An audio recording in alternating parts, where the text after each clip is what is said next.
Yo. Pasensya na mga madam, medyo mainit kasi habang nag-i-install, DIY life nga naman. Minsan kailangan topless para lang di ma-heat stroke. Pero real talk, sobrang init, lalo na kapag nasa kusina ka at may nagluluto. DIY pa more.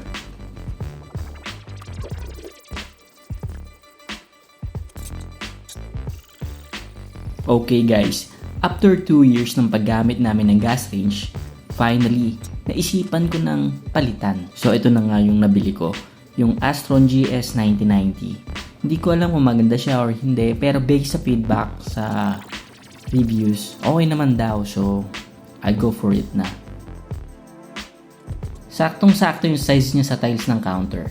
No need to modify. Syempre, bago ko binili, sinukat ko muna. Nice.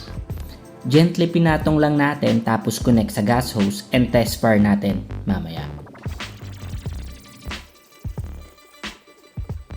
And syempre, tinanggal ko na rin yung ibang sticker para mas maganda tignan. Mas clean yung glass top, di ba?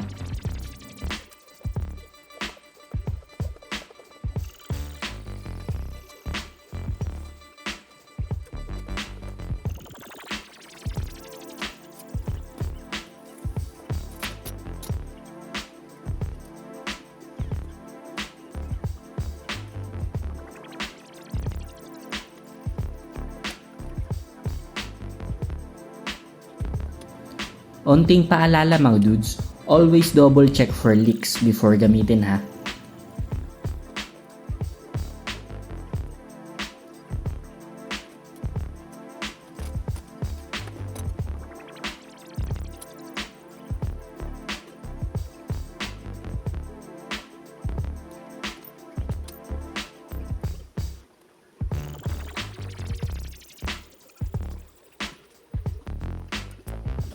Nilagyan ko muna ng battery, yung size D, para gumana yung built-in ignition para one press lang sindi agad.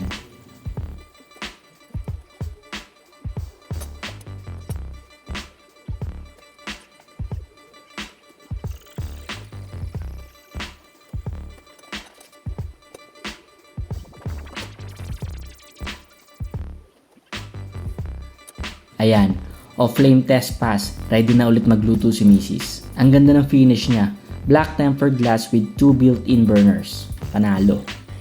Yeah, boy. Super happy with this upgrade. Next time maybe we'll work on the kitchen wall or cabinets. DIY lang ulit, kaya subaybayan nyo to mga dudes.